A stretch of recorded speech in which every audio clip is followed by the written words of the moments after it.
Aller chez son épicier et acheter du vin au verre, désormais c'est possible. C'est le procédé WIT qui a été inventé par un Pessaquais.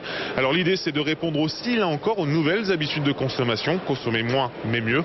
Je vous propose de rencontrer son créateur.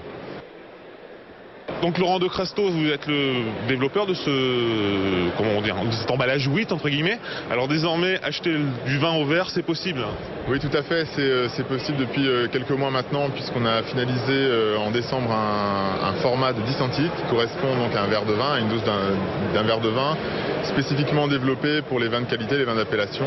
Alors ce qu'il faut peut-être préciser, c'est qu'à l'origine c'était conçu pour des professionnels, envoyer des échantillons à travers le monde, et que aujourd'hui ça se vulgarise pour le grand public. Hein. Oui, c'est un peu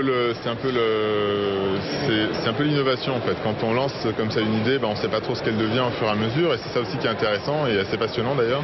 Donc initialement, comme vous le dites, on a développé ça pour l'échantillonnage, et puis de fil en aiguille, on a commencé à avoir des demandes de la part des consommateurs. Vous nous montrez un petit peu comment ça fonctionne, alors que...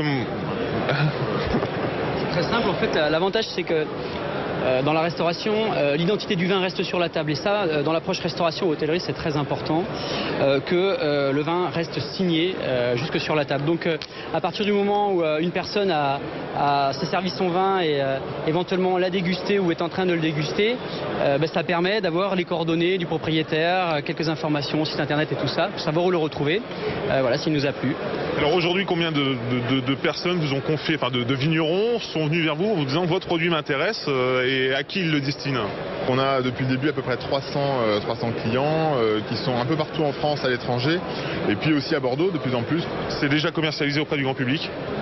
Oui, alors ça commence, comme je vous le disais, depuis quelques mois, en fait, on commence à les trouver soit dans les restaurants, soit dans certaines boutiques. Vous nous apportez une bonne nouvelle, vous dites que quelque part l'usine de production de ce produit va s'installer à Bordeaux, c'est ça? Disons que l'usine actuellement qui est dans le Val-de-Loire a du mal à suivre, alors ça c'est tant mieux, c'est vrai, mais surtout on avait besoin de s'implanter dans la capitale mondiale du vin. Bordeaux était inévitable, donc comme Laurent est d'origine de Pessac, il est né à Pessac, forcément c'était pour nous important de revenir à Bordeaux, et on installe l'unité de production vers l'automne 2009. Merci beaucoup. Merci.